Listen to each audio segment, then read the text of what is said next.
Imagine you are heading to your car in a parking garage in the middle of the night and there's no one around except you and the shady guy approaching you.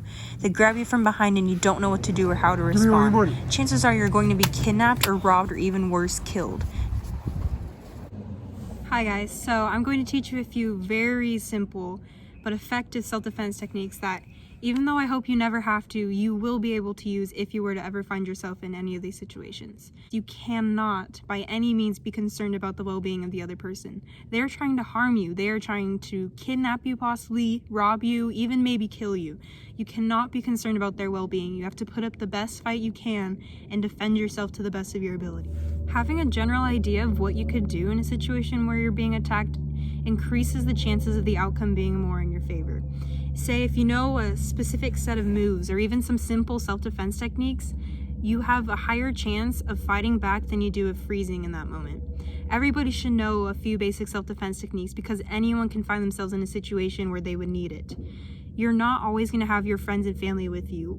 As we grow up, we're going to be more independent people and we're going to be going places and getting home late in areas that are not as safe as Gilbert, Arizona. So please take these self-defense techniques to heart.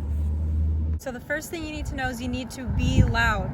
So you need to draw attention to the fact that you're being attacked. You need to let the people around you know. You need to scream and shout as loud as possible. If possible, if you can think of it in the moment, say where you are, like what location you're in. Someone help, I'm being robbed. I'm outside this big red house in Morrison Ranch.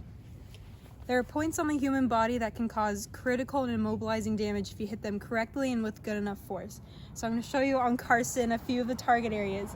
So first, remember, is under the nose. So like right here, if you were to like do a palm strike right here under the nose, that would push like their bone up and it would break. And that's a very, very sensitive area if you've ever been hit in the nose.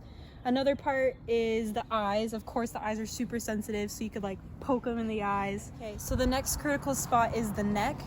So like on them, it would be like around here. So like here you have two main arteries. So like any strong hit to there would be really painful. So if you were to like hit them here or here on the side of the neck or even like here in like the voice box area, that's a really good area to attack.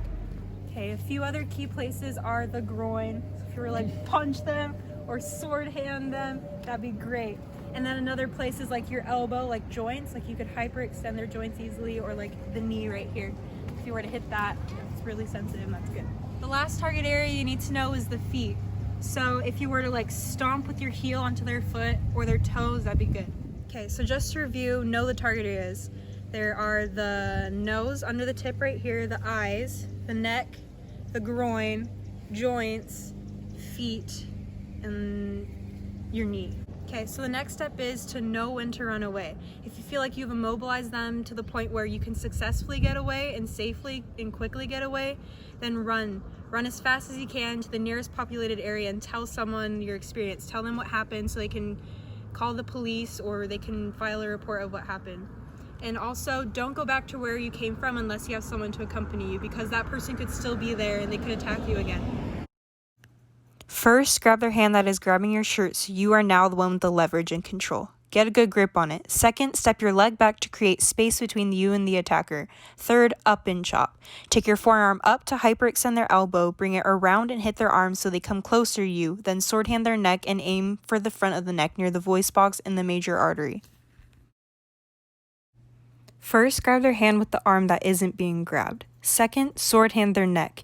You may need to take a small side step towards them in order to reach them. Third, hammer fist their groin. When you do this step, bend your knees to get to the groin level. Cover out. Bring your hands up through the middle of their arms and deflect their arms outward. Second, inward sword to the neck, outward sword to the neck, and punch to the middle of their chest. Drop into a low squat position. This will bring the attacker down and take away their leverage over you. At the same time, bring both your arms and do 2 hammer fists to the attacker behind you. Second, bring both your feet together quickly and at the same time shoot your arms down. This will bring their arms down even more and immobilize them.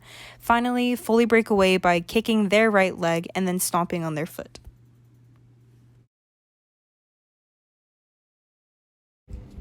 Give me all your money.